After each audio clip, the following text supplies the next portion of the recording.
ainda que alguns duvidem.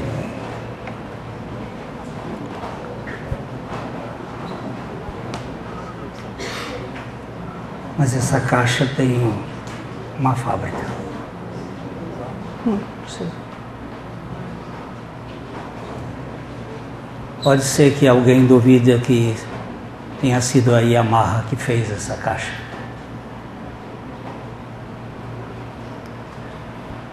Mas eu olho para ela e vejo inteligência que eu nunca poderia dizer que isso foi uma explosão. Até hoje eu nunca vi uma explosão gerar ordem.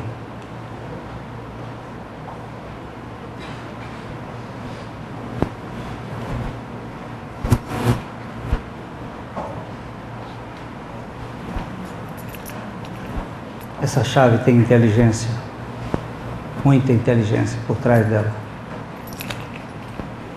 Ainda que alguns duvidem, é possível duvidar.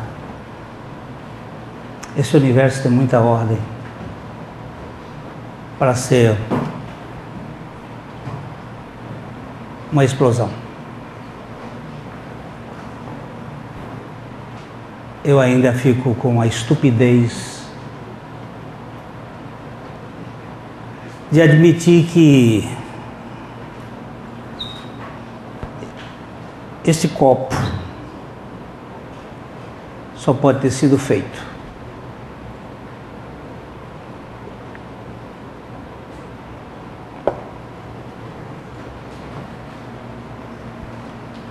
posso até admitir que atrás da explosão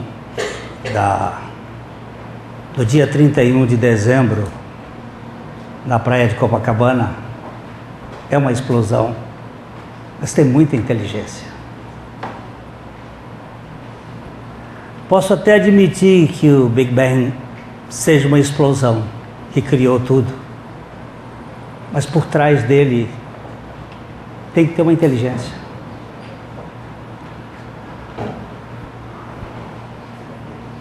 Sem inteligência, não é possível nós pensarmos em ordem.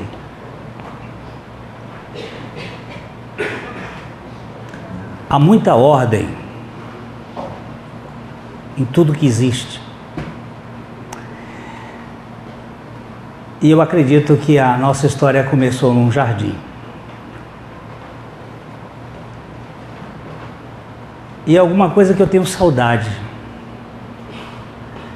Eu tenho saudade daquele jardim que eu nunca estive nele, mas eu tenho saudade.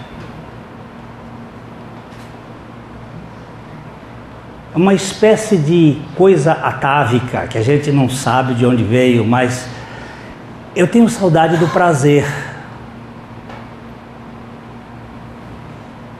De um prazer que não me torne escravo.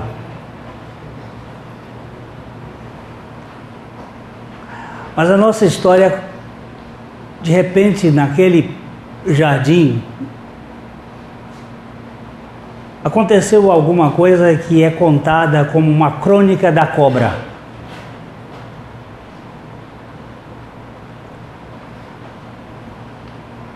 A Bíblia é um livro cheio de figuras, e uma delas está no Salmo e diz assim: alienam-se os ímpios, desde a madre. Nascem e se desencaminham proferindo mentiras. Tem peçonhas semelhante a peçonhas das víboras e tem tapado os seus ouvidos. O que é ímpio? É quem não é pio, é quem não é confiante. Quem nasce confiando?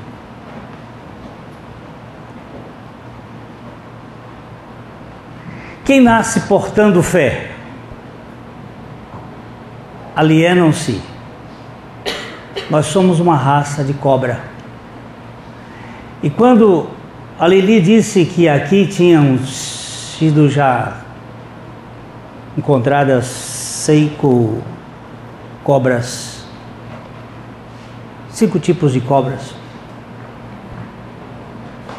Eu já cataloguei essas cobras aqui. Nós temos a crotálica, temos a laquesis, temos a botrópica, temos a elapídica, aqui nessa região toda.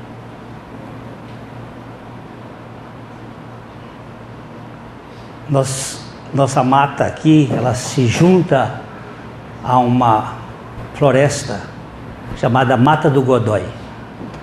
São 700 alqueires só de mata, virgem, logo aqui do lado. Aqui já teve onça, que veio beber aqui. Sussuarana é verdade, mas é onça. Mas eu tenho muito menos medo de entrar nessa mata do que ficar aqui no meio de vocês.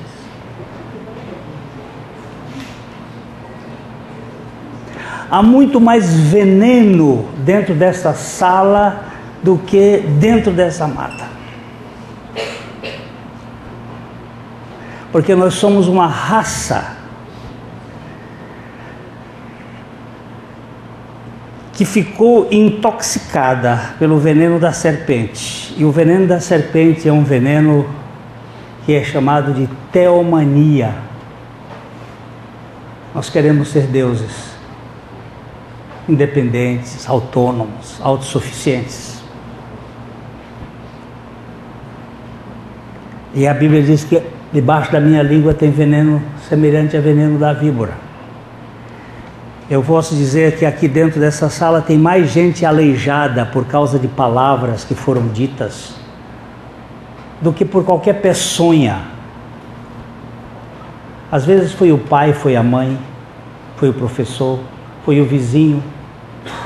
Com uma palavra só, nós podemos aleijar ou matar uma pessoa pelo resto da vida. Ela contém veneno. A Bíblia chega a dizer que há poder para matar e para dar vida na palavra. Com a palavra a gente pode matar ou pode curar. E o povo de Israel havia saído do Egito.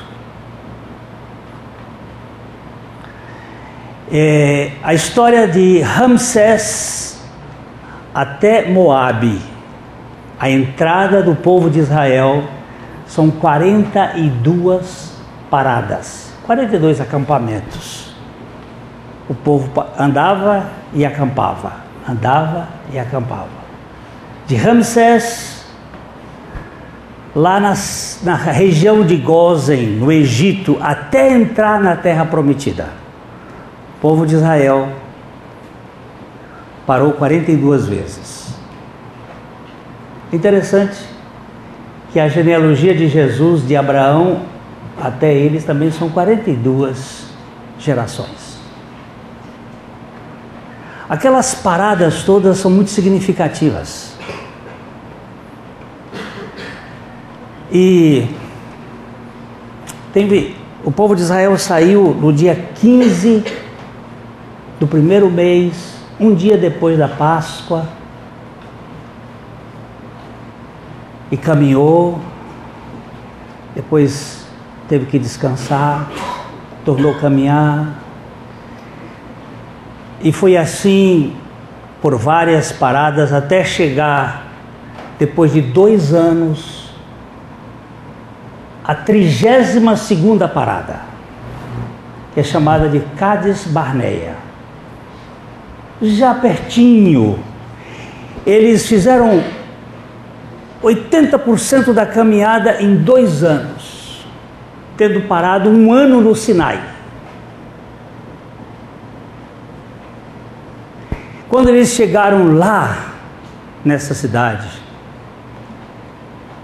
eles ficaram apavorados e nós não podemos entrar na terra, não podemos possuir a terra. E mandaram espias. Por causa desses espias que duvidaram que Deus era poderoso para fazê-los entrar na terra, o povo andou 10 paradas em 38 anos.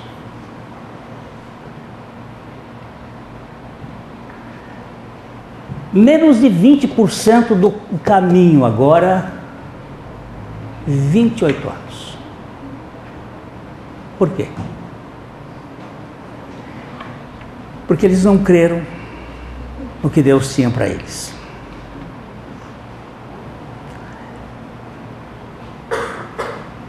De Cades Barneia ao Monte Hor. Eu quero ler um texto.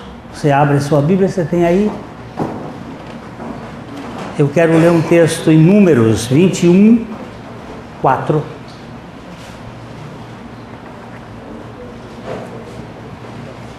Vamos lá? Quem tem Bíblia, pode ler. Um lê um versículo, outro até o verso 9. Números 21, de 4 a 9. Tá gravando, então? Tá bom, deixa sou eu. Eu não gosto desse método. Eu gosto de quando há mais participação. Então partiram do Monte Hor, pelo caminho do Mar Vermelho, a rodear a terra de Edom. Porém o povo se tornou impaciente do caminho. E o povo falou contra Deus e contra Moisés.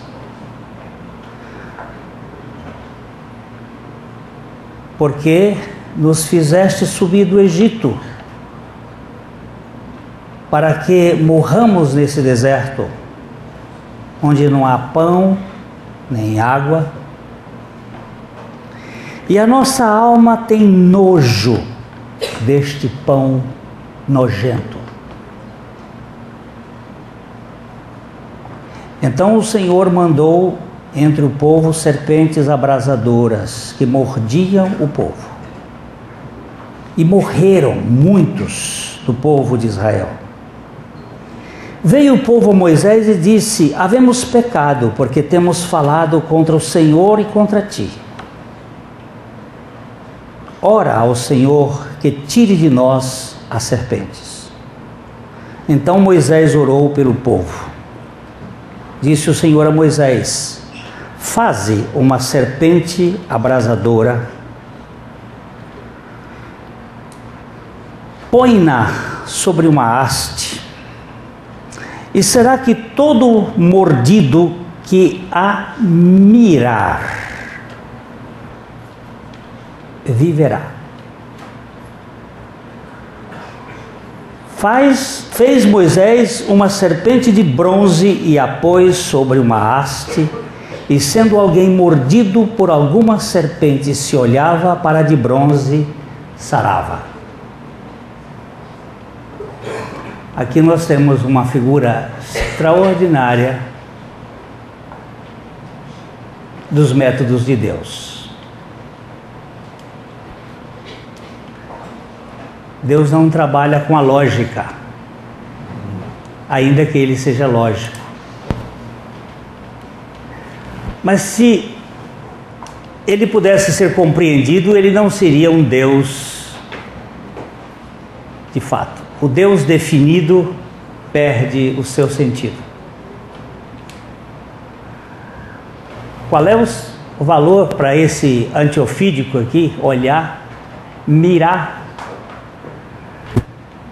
O problema do povo de Israel é que eles foram para a cidade e viram as dificuldades. Eles olharam, não miraram.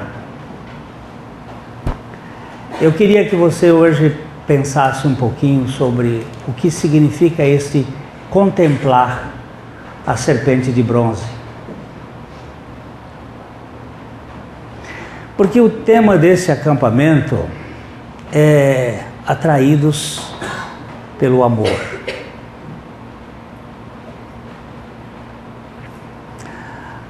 O meu pai ia viajando no interior do Piauí, onde nós moramos muitos anos.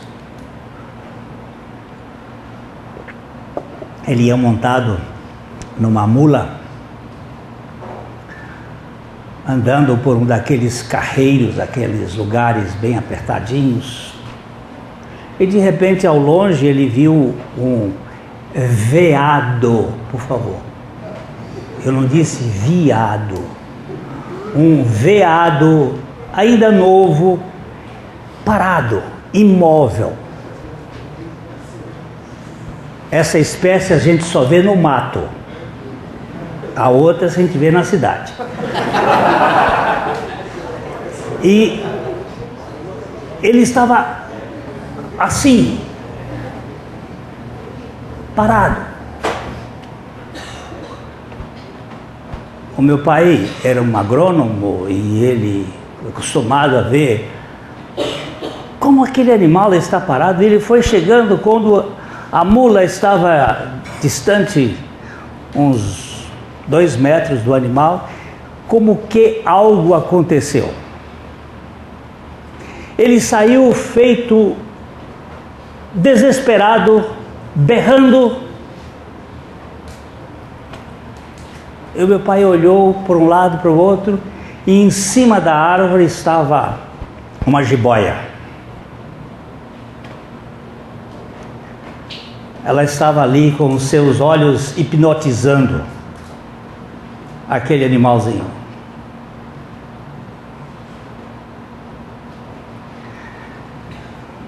Você, quando quiser ir ao Butantã, lá em São Paulo, vá fazer uma visita no dia que eles alimentam as cobras e veja quando ela focaliza um rato e ele fica paralisado e ele vem. A serpente um dia nos paralisou e nós ficamos presos num laço. Mas Deus precisava nos libertar. E Ele teve que entrar no corpo de uma serpente. A raça humana. O problema ali, nós estamos lá no meio, naquele caminho entre Cádiz Barneia e o Monte Or. O povo está revoltado. Naquele tempo eles tinham mais paciência do que nós hoje. A viagem já tinha completado 40 anos, eles estavam impacientes. Você já imaginou viajar 40 anos?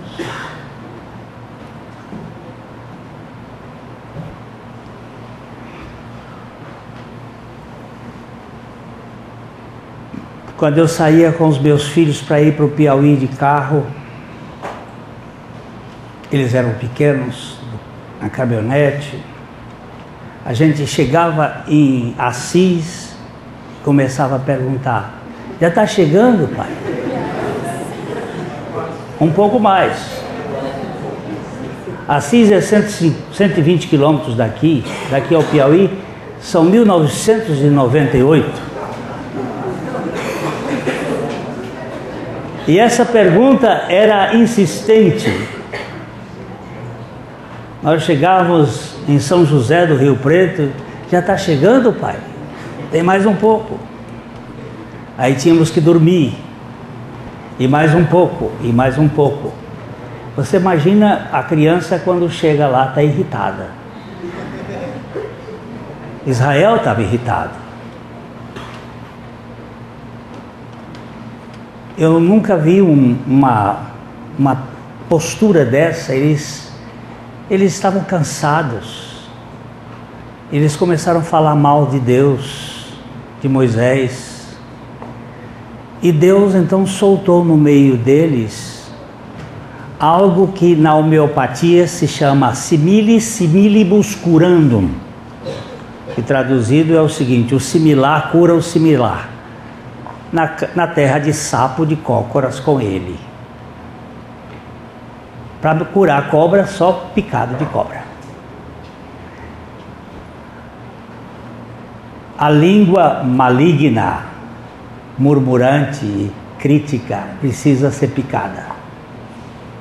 E aí foi morrendo gente. E morrendo gente.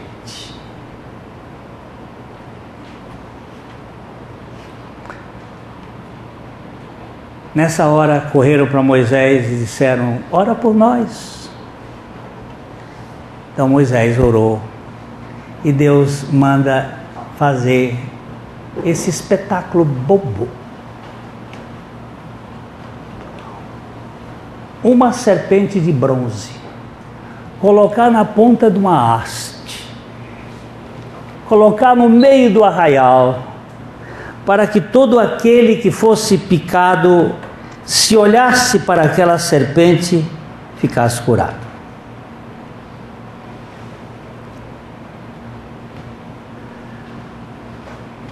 Que coisa mais estranha.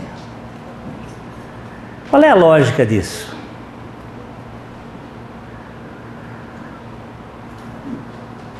Mordia aqui na minha perna, a cobra picava.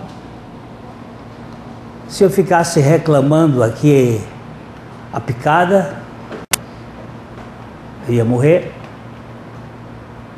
Mas se eu olhasse, mas não é olhar assim, é contemplar. Agora eu quero que você pegue Isaías 45, 22.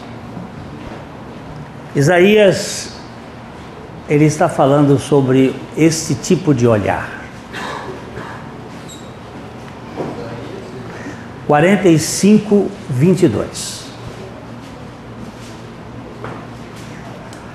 A Bíblia diz assim: como? Olha, olhai para mim e sede salvos, sede curados, sede sãos, porque eu sou Deus e não há outro. Mas esse Deus que ele está se referindo aqui, no contexto, é Javé. E Javé é o eu sou. E o eu sou, um dia veio habitar entre nós, com carne e osso. E isso é uma das coisas mais absurdas que para minha mente é pensar que o onipotente, onisciente, onipresente, absoluto, infinito, se tornou finito e relativo dentro de uma pessoa e de um homenzinho muito insignificante.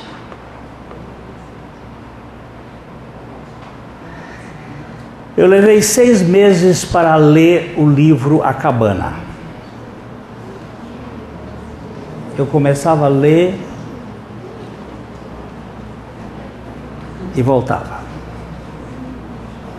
Eu tornava a tentar ler quando chegava naquele ponto que Deus era uma negra,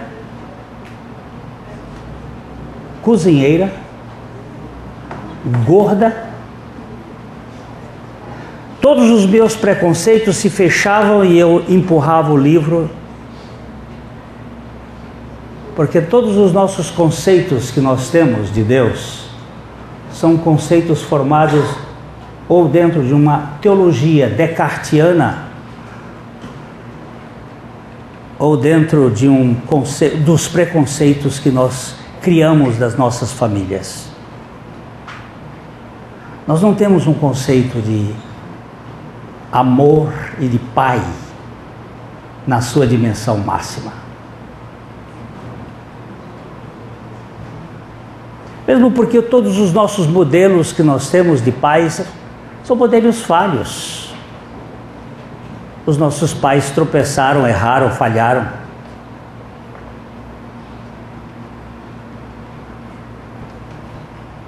Você imagina como é que fica uma mãe que me procura e diz assim: Glênio, o que eu faço? Meu pai é amante do meu marido, que são amantes do meu filho.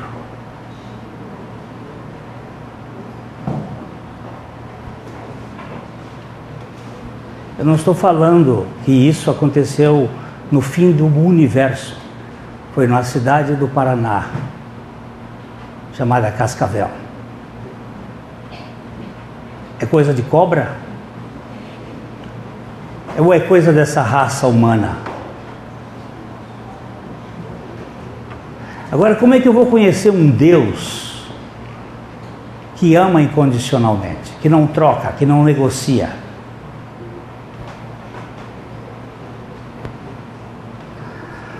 Um Deus que se faz carne e assume uma posição muito esquisita de sofrer para nos resgatar de nós mesmos. Salvação não é mudança de comportamento, é mudança de confiança.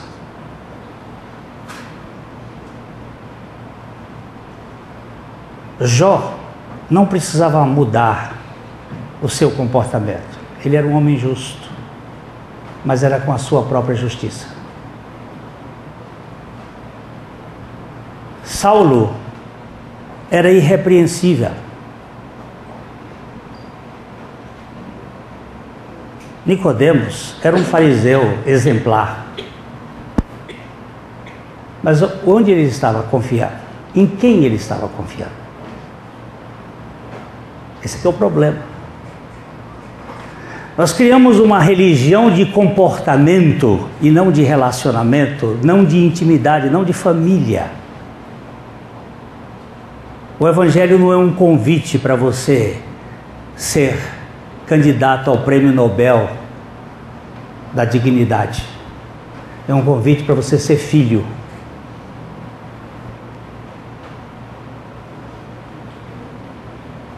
Há um Deus que ama, mas para ser filho, ele precisa desmanchar você e eu. Aí o oleiro precisa ir à casa do oleiro.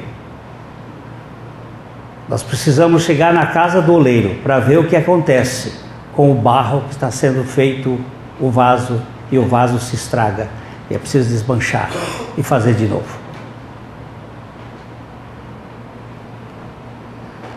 O problema não é melhorar a nossa vida.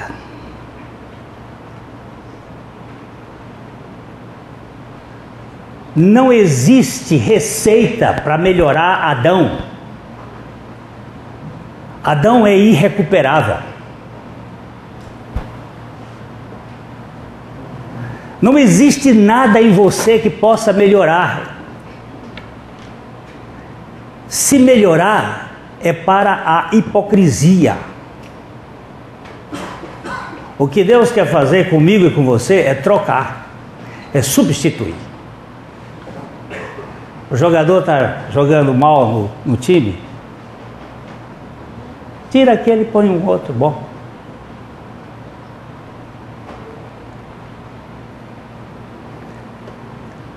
Nossa vida é movida a ego.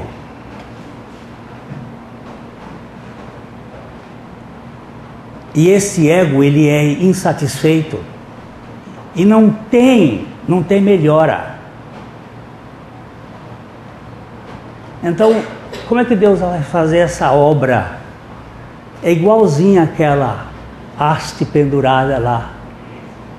Está agora em João capítulo 3, versos 14 e 15. Vamos lá? Evangelho de João 3, 14 e 15. Vamos ver o que Jesus está dizendo aí. E assim, como é que diz aí? E assim,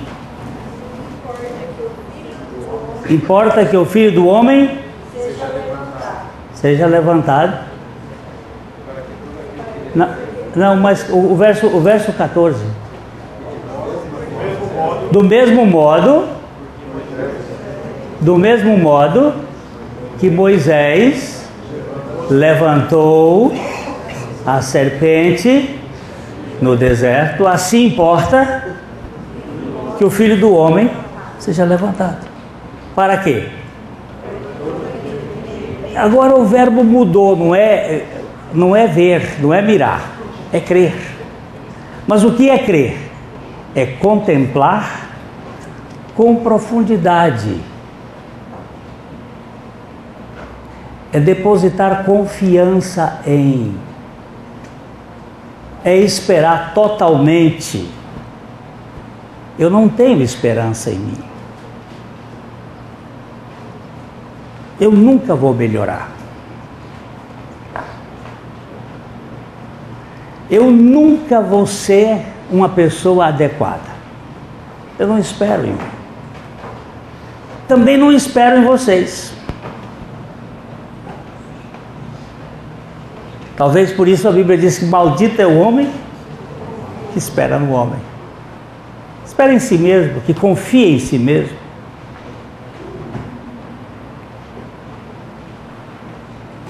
O projeto de Deus é um projeto de atração, de identificação.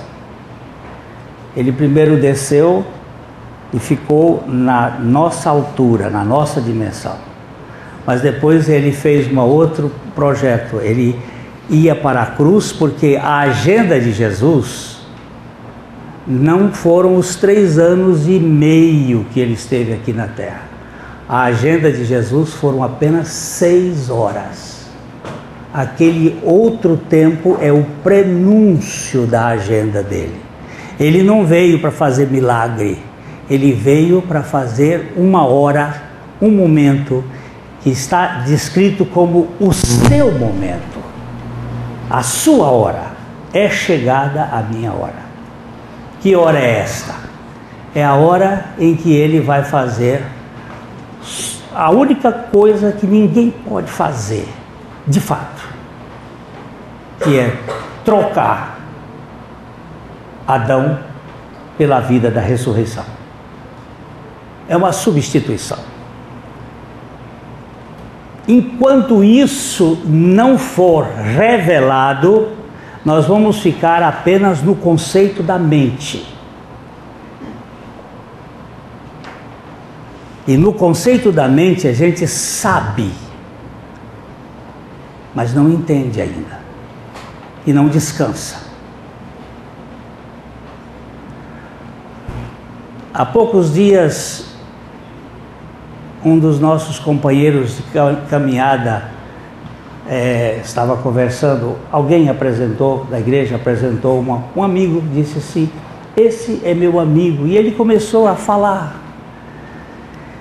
O religioso normalmente é um falador de si, ele conta as suas peripécias, as suas conquistas, ele gosta de contar dele. E esse nosso companheiro virou para ele e disse assim, como foi o seu novo nascimento?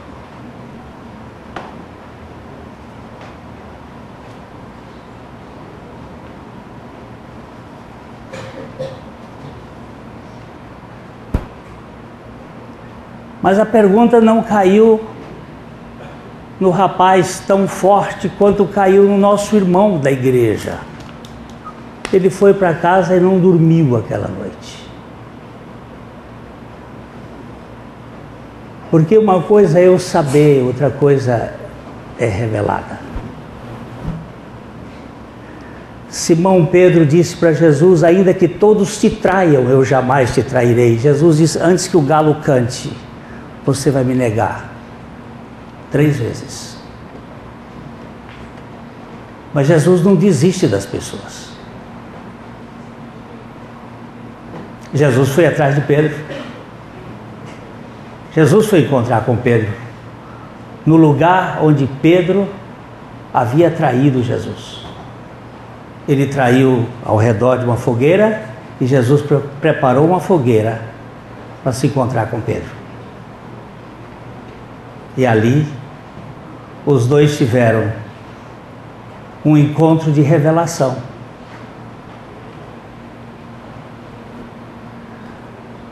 a mudança. Eu, quando for levantado da terra, João 12:32, e eu, quando for levantado da terra, todos atrairei a mim. Isso dizia, significando de que gênero de morte estava para morrer. Quantos eles atraiu? De quem era a morte de Jesus? Hã?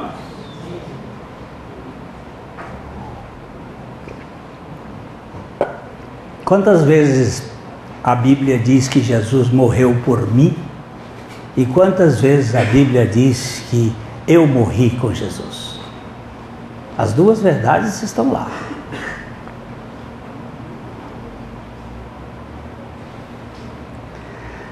Mas foi um amor doido, é um amor furioso, é um amor passional, é um amor de atração para libertar você e eu do nosso maior inimigo. Quem é o nosso maior inimigo, Helena? Quem é o seu maior inimigo, Helena? É você, que é rabugenta, que é crítica. Não é seu namorado, não é o seu noivo. Parece que eu ouvi dizer que está noivo ou não? Não é o seu noivo que dá problema para você, é você que não se dá bem com ele. Não estou dizendo que ele não é culpado, que ele não tem os problemas dele. Eu estou dizendo que o problema não está no outro, está em nós. E que enquanto nós não morrermos, nós não vamos ganhar a libertação. Não se trata apenas de uma caiação para dizer assim, olha, está tudo bem. Trata-se de uma troca.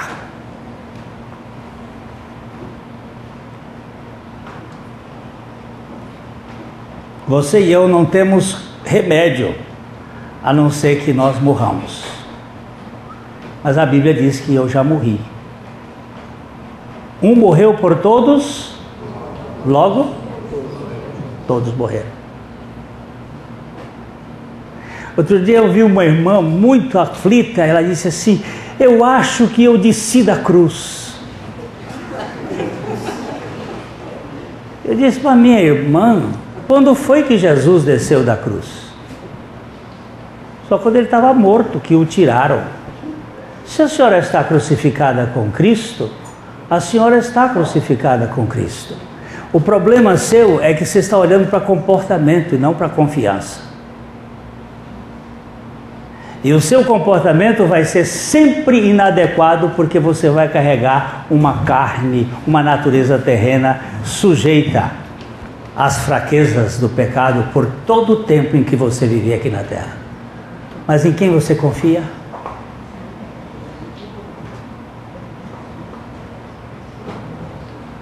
Aonde você deposita a sua confiança?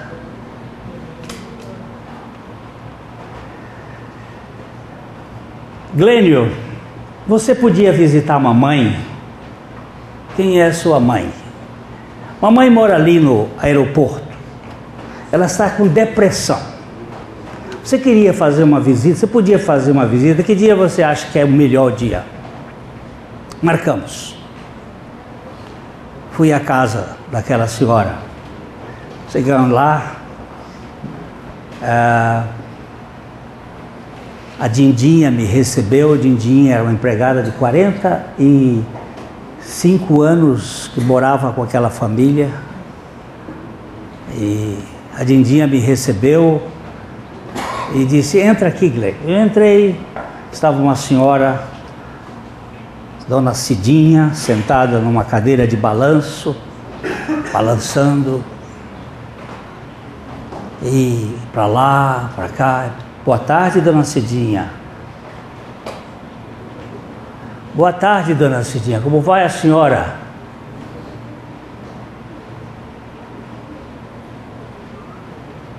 Dindinha vira-se para mim e diz assim, ela não fala com ninguém.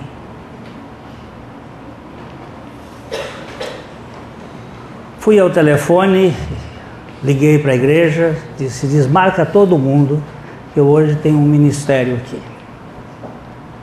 Dindinha, você tem uma cadeira preguiçosa dessa, igual a da dona Cidinha? Tenho. Então vamos, me dá aqui a cadeira. Deixa eu botar aí em frente dela. Ela ficou lá e eu fiquei aqui.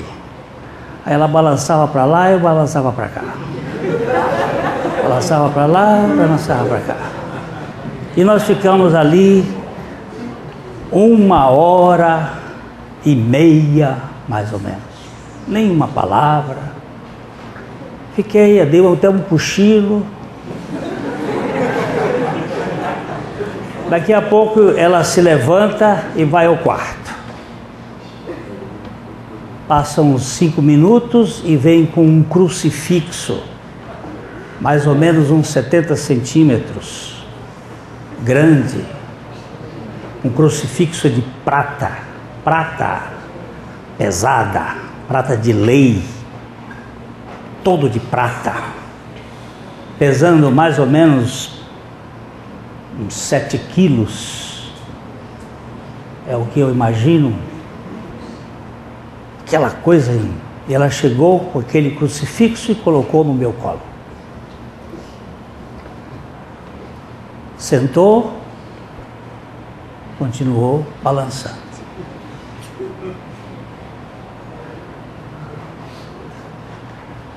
Preste bem atenção. Uma senhora de perto de 80 anos, católica, um pastor vai visitá-la, ela está em depressão,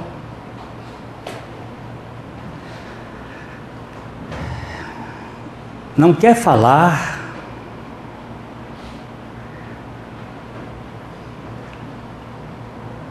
como fazer agora? Eu peguei o... Dona Cidinha, mas que coisa maravilhosa.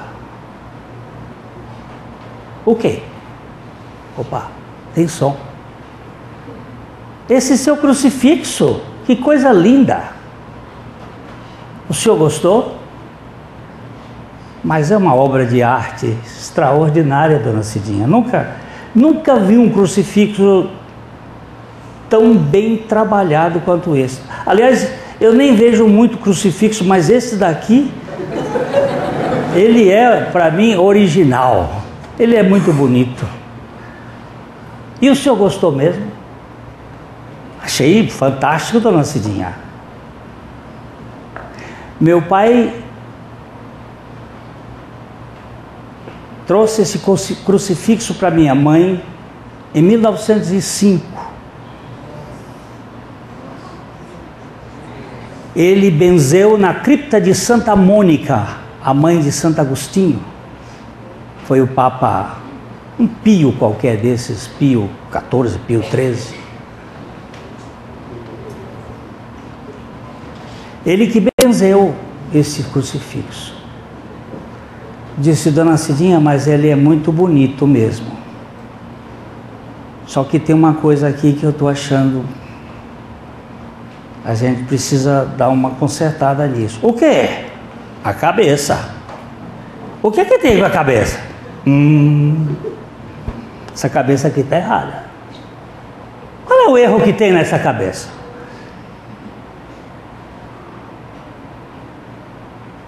Eu vou andando com Moacir, o seu filho. Eu mato uma pessoa. E o Moacir vai preso.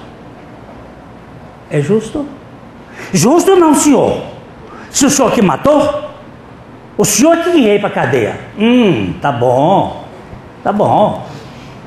A joia? A senhora está acima da justiça. Quem é o pecador, Dona Cidinha? A senhora, eu ou Jesus? Nós dois. Quem é que devia morrer, Dona Cidinha? Nesse caso, nós dois. Eu digo, pois é, e por que ele teve que morrer no nosso lugar? Era preferível as ovelhas ficarem morrendo lá, dava mais dinheiro para os judeus, dava mais dinheiro para o povo. Cada pecado que cometia levava uma ovelha. Por que ele teve que morrer? Você sabe que eu não tinha pensado nisso? Pois é. Aquela morte não podia ser dele, dona Cidinha. Ele era o único que podia assumir aquele lugar, porque ele não tinha pecado, mas ele tinha que levar os nossos pecados, e não somente os nossos pecados. O Pai tinha que fazer cair sobre ele a iniquidade, não as iniquidades. Lembre-se que Bíblia é Bíblia, o que está escrito, está escrito. A iniquidade de nós todos. A mesma iniquidade que está em você, está em você, está em você, está em mim. E essa iniquidade foi caída, foi jogada pelo Pai em Jesus. É por isso que ele se tornou o homem mais feio da face da terra. Não havia nem beleza nem formosura que nos agradasse. Porque ele não estava fazendo o que vai se fazer na Semana Santa, lá no sertão de Pernambuco, que é um teatro. Ali ele não estava fazendo uma brincadeirinha. Quando Deus se encarnou, ele podia se perder. Isso é uma loucura da redenção. Mas se perder por causa de quem? Por causa de um vadio como eu? Um envenenado de cobra que só quer ser Deus? Pois é. Dona Cidinha, a senhora e eu estávamos naquele pacote. Ela olhou para mim e disse assim: e por que nunca me disseram isso antes? Eu disse: olha, a minha Bíblia diz que se o nosso evangelho está encoberto, é porque o Deus deste século, é o lá de baixo. A minha filha não diz o nome do diabo, não há quem faça. É o lá de baixo. Cegou o entendimento dos incrédulos para que lhes não resplandeça o evangelho da glória de Deus. A boa notícia da glória. Qual é a boa notícia da glória de Deus? É que você, que tem natureza de cobra, foi atraída lá no corpo de Jesus, que se tornou como uma serpente para nos fazer parceiro daquela morte. Ele não quer que você mude de religião. Ele quer mudar a sua natureza. Sua religião não importa. Aliás, falar bem a verdade, ele não tem nem compromisso com religião. Religião é coisa feita pelo homem. Ele tem com família. Ele é um pai que quer ter muitos filhos. Muitos filhos. Coisa boa é família. E o projeto de Deus é projeto de família. É uma assembleia de família. É aí por isso que ele teve que, nos atrair. Mas que atração é essa? Hein, Daniel? É uma atração louca de amor por você. Oséias diz assim: atraí-os com cordas humanas e em laços de amor. E fui para com eles como quem tira o jugo de sobre as suas queixadas.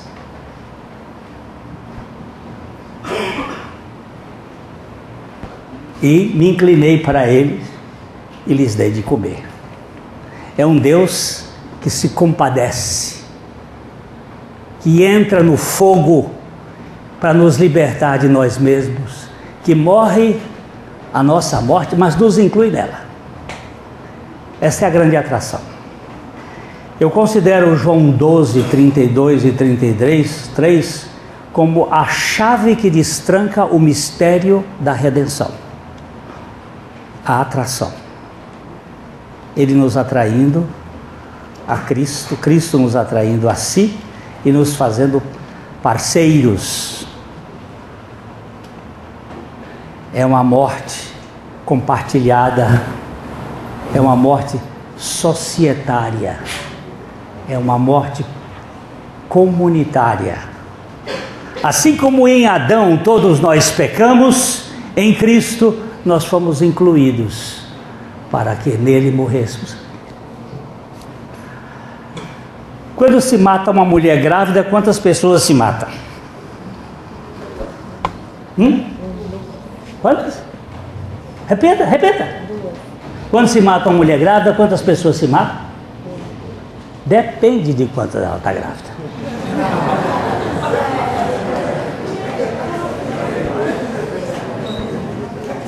Se ela estiver grávida de 2, nós matamos 3. De quantos Jesus ficou grávido? Ou então a minha Bíblia está mentindo. Eu atrairei quantos? Ele não disse atrairei a cruz. Ele disse atrairei a mim mesmo.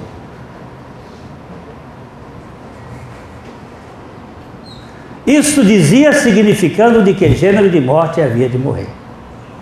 Qual foi o gênero de morte dele? Morte de cruz. O morte de cruz é levantado da terra. E naquele levantamento, ele nos englobou para nos libertar. Você sabe que toda vez que lá na minha infância vinha um pregador novo na igreja onde eu frequentava, eu aceitava Jesus.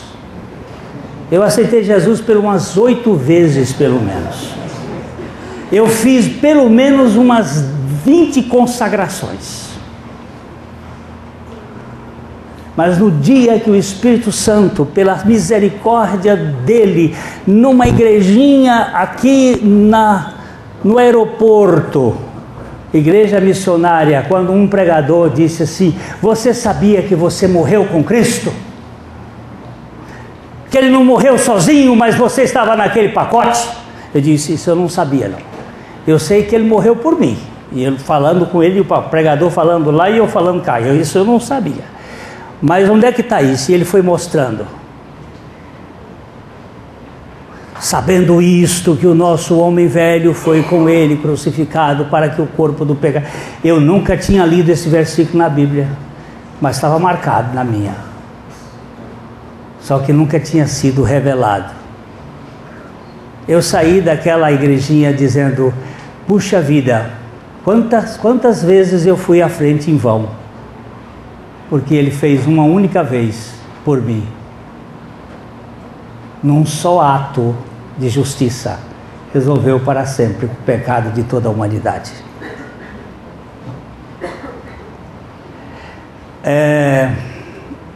Há uns anos atrás eu li um artigo muito interessante que contava de uma cidade da Índia que eles tinham fazendo uma praça. Antes, naquela localidade tinha sido a fazenda de um grande marajá. E os tratores estavam arrancando e tinha uma pedra enorme onde um mendigo pedia esmola sentado naquela pedra. Todas as pessoas que passavam ali, ele estirava a mão e fazia um pedido, uma solicitação. Arrancando a pedra, os tratores descobriram que ali embaixo havia um pote, um vasilhame de pedra contendo joias, rubis, esmeraldas, diamantes, que daria para enriquecer uns 50 mil mendigos. E o mendigo todos os dias sentava em cima daquela pedra e pedia esmolas. E o artigo dizia o seguinte: entre o sentante do mendigo, e a boca do pote, havia 1,20 m de profundidade. Entre a cabeça do mendigo e o pote havia ignorância.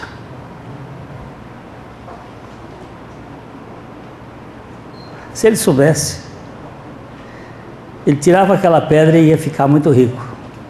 Mas eu estou dizendo para você, tem muita gente que não sabe que o problema dele já acabou, mas fica tentando resolver o problema dele.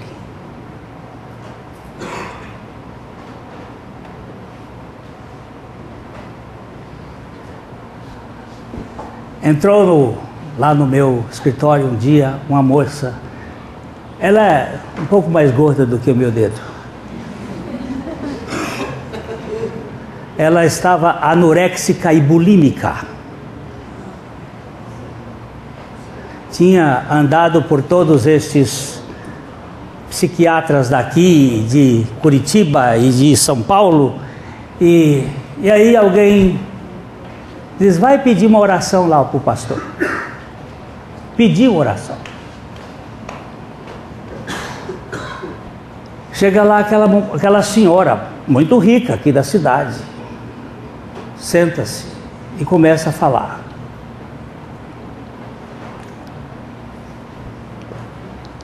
Estou ali escutando o que essa mulher veio fazer aqui. Meu Deus, eu não tenho nada para dar para ela. Então ouvi Deus dizendo assim, fale do seu abuso sexual, quando você foi abusado. E eu disse, o que tem a ver meu abuso sexual com essa mulher? Deus não responde, Ele simplesmente dá uma ordem. Passaram-se mais uns 5 minutos, ela falava, Ele disse, fale. E pela terceira vez, fale. E quando eu falei e contei a história do meu abuso sexual para ela, ela juntou as duas pernas como forma fetal, e por uns 25 minutos ela gritou dentro daquele gabinete. Eu tive que abrir a porta, chegar lá fora, chamei a secretária, vem aqui minha filha, me ajuda, fica aqui perto, porque um pastor e uma mulher dentro de um quarto, trancados, gritando, no mínimo um problema sério. E ela, então, veio a secretária e mais umas 2 irmãs que se encontraram ali. O que é isso, pastor? Eu disse, é catarse. O que é catarse? É catarro. O que é catarro? É purificação. É sair de trás da moita, do esconderijo, da falsificação, da mentira, da hipocrisia. E dali eu me sentei, depois daquele momento em que já não tinha mais grito, era só aquele soluço. 8 abusos, começando pelo avô, pelo tio, pelo irmão. Uma família disfuncional é um processo de desfuncionalização de personalidades. E ali eu anunciei para ela uma coisa. Eu digo, mas você saiba, minha filha, que tem um remédio louco, de doido, poderoso, que é o amor furioso do seu pai por você. Não aquele pai palhaço, que foi o seu gerador, mas aquele pai amoroso que deu o seu filho para fazer uma obra. E quando eu falei-lhe do Evangelho, foi assim. Porque você falar para quem tem necessidade é a melhor coisa do mundo.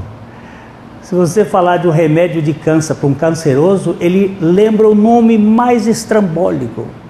Você pode dizer assim que o nome do remédio é o bispo de Constantinopla, que veio se constantinopolitanizar, e quem o constantinopolitanizar, bom constantinopolitanizador será.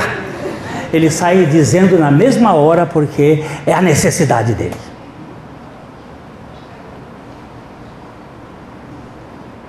Conto mais uma e depois dizer, libertação não é saber no intelecto, é ter a revelação do Espírito Santo.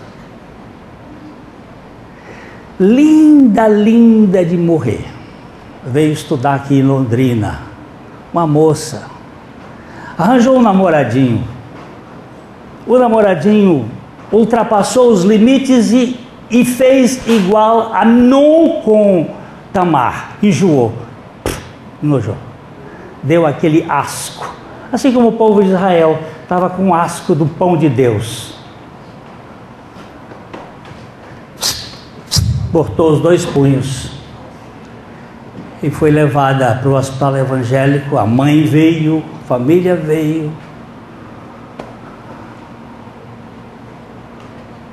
E ela estava lá. A família chegou e disse: Glênio, você pode visitar minha filha lá? E eu falei: não, vamos lá, vamos. Quando eu entrei no quarto, ela estava amarrada, pés amarrados, braços amarrados, com aquelas faixas. Que eu entrei no quarto, ela disse: vai embora daqui que eu não quero ninguém, eu quero morrer. Eu disse: Deus também quer que você morra. Se a coisa que Deus mais quer é que você morra.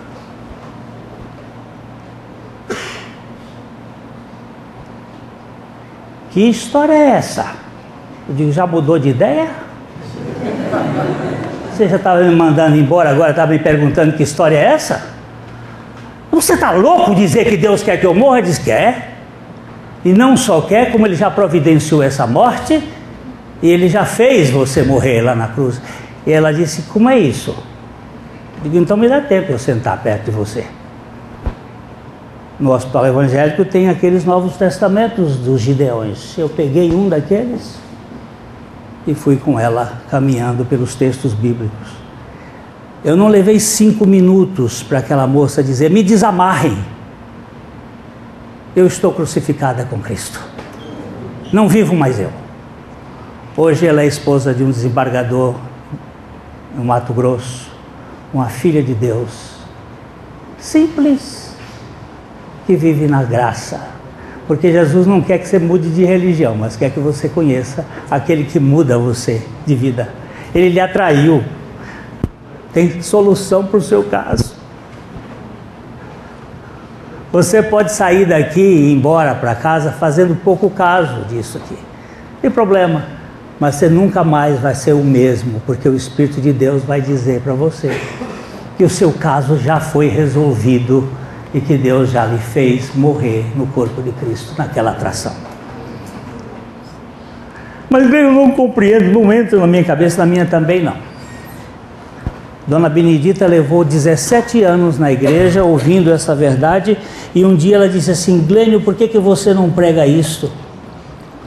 Eu digo: isso o quê? Que Cristo me atraiu e me fez morrer. Eu disse: Dona Benedita, eu vou lhe dar umas fitas cassete, a senhora vai ouvir essas fitas? E ela disse: mas eu estava nesse culto, e como é que eu não ouvi? Ela foi ouvir as fitas, porque às vezes a gente escuta, mas não ouve, ou ouve, mas não escuta. Mas há um dia, por isso que a Bíblia diz que quem tem ouvidos para ouvir, ouça. Há um dia que o Espírito chega e traz luz, e você foi atraído, que você foi incluído em Cristo, que você morreu, que aquele Cristo pendurado lá na cruz é como aquela serpente, é coisa de louco, mas é coisa de libertação, que tira de fato. Olha, Deus não está interessado e preocupado com seus pecados bobos, porque o único pecado, de fato, é não crer em Cristo.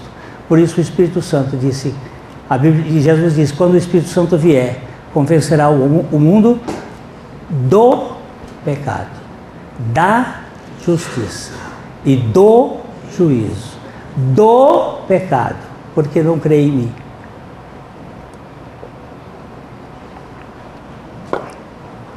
Depois que crê, ele conserta. Não é consertar para depois crer. Pode crer que depois ele conserta. Ele não lhe deixa no meio da estrada, que ele veio para fazer filho. Eu sou apaixonado pelos meus filhos.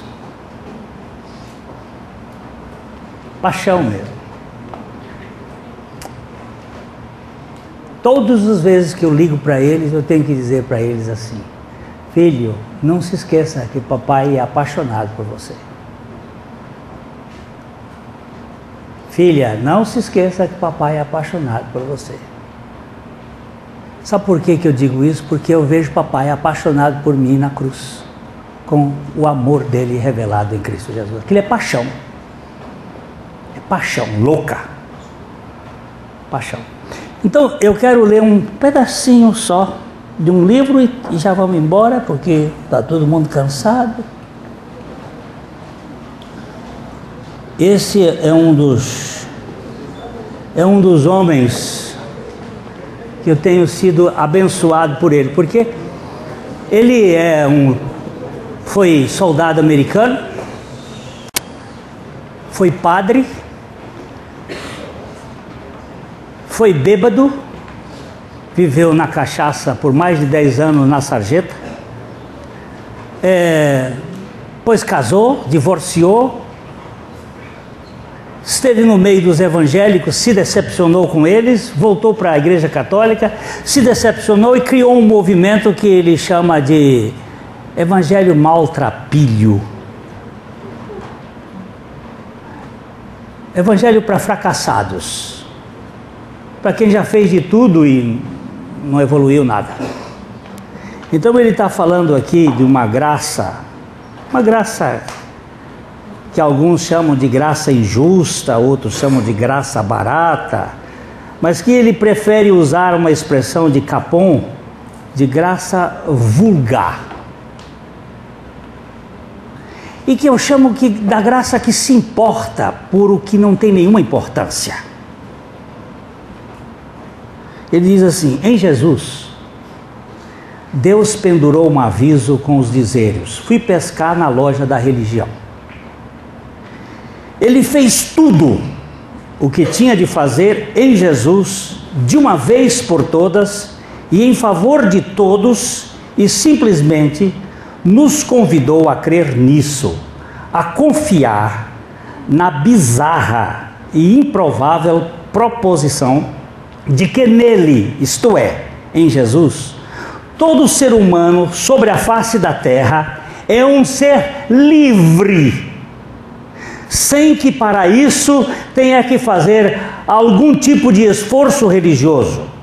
Não é preciso mais jejuar até sentir fraqueza nos joelhos, nem orar do jeito certo, ou qualquer outra coisa que seja do jeito certo, porque nem sei se existe uma coisa do jeito certo. Ninguém precisa também plantar bananeira e enfiar o polegar direito no ouvido esquerdo enquanto recita o credo. Não, nada disso. O espetáculo todo já foi devidamente estruturado no ministério de Cristo, embora ninguém perceba melhora nenhuma. Sim, é uma coisa maluca, e sim, é bárbaro, é ultrajante, é vulgar. Um Deus que age dessa maneira é um Deus de péssimo gosto, e o pior de tudo, não vale nada, mas é a boa nova, a única nova que dura de fato, e por isso eu a considero extremamente cativante. Deus lixeiro, que cata no lixo o que há de pior. Filhinhos, guardem-se dos ídolos. Em outras palavras, fiquem longe de qualquer deusinho que vocês consigam compreender. O amor de Abba não pode ser compreendido. Vou repetir: o amor de Abba nunca pode ser compreendido. No dia que você compreender isso, você vai ficar completamente louco, como Paulo ficou. Mas é bom. Eu estou doido para ver gente louca. Gente que pode viver sem peso nas costas, sem culpar ninguém, sem acusar ninguém, porque foi aceito, porque foi atraído, porque foi liberto, porque foi alforriado, e agora pode viver na libertação. Que evangelho bom, né?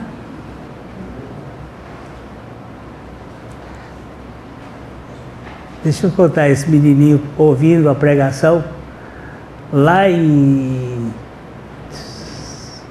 Taubaté. Ele tinha uns 8 para 9 anos. No meio da pregação, eu estava falando, ele virou para a mãe e disse assim: viu, mãe, tem jeito para mim.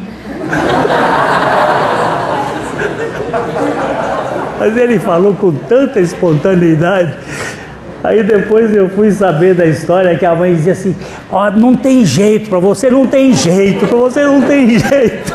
E ele entendeu, diz, viu mãe, tem jeito para mim. Eu quero dizer para vocês que Deus tem jeito para você. Pode ser o caso mais sério, Deus ama muito você, Ele é louco por você. Ele é furiosamente apaixonado por você. Meu amor, vem cá. Esse animal aqui é um daqueles que Deus colocou na minha vida para me ensinar a crescer neste amor. E eu sei que Deus tem escolhido alguém perto de você para andar com você, para lhe mostrar através dele o seu amor por você. Então, que Deus te abençoe muito. Amanhã eu vou ficar aqui, eu quero ouvir aquele homem que eu tenho visto muito pelo internet, mas eu ficar perto dele, para ele me ensinar. São os homens de Deus que Deus tem levantado nesse Brasil, falando das coisas de Deus, do Deus que tem coisa para nos dar, que não está querendo, não pede nada de nós, Ele não quer nada seu, a não ser a sua própria vontade de querê-lo. Eu gosto muito daquele católico do livro chamado A Nuvem do Desconhecido. Eu não te queria, mas tu me quiseste. E quiseste tanto que acabaste me querendo, me fazendo te querer um pouco. E foi de pouco em pouco que eu fui te querendo. Até que eu posso te querer um pouco mais hoje pelo tanto que tu me queres. E eu quero te conhecer mais como tu me queres, mas eu sei que jamais te conhecerei desse tanto. Mas pelo tanto que eu já te conheço, eu te quero te conhecer mais. Eu nunca repito do mesmo jeito, mas é isso que ele quis dizer.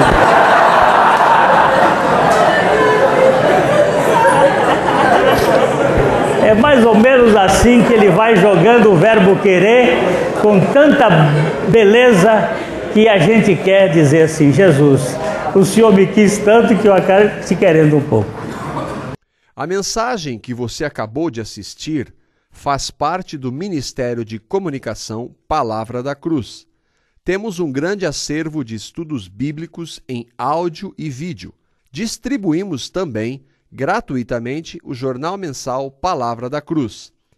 Entre em contato conosco pelo fone fax 0 operadora 43 3322 3037 ou pelo e-mail com@palavradacruz.com.br.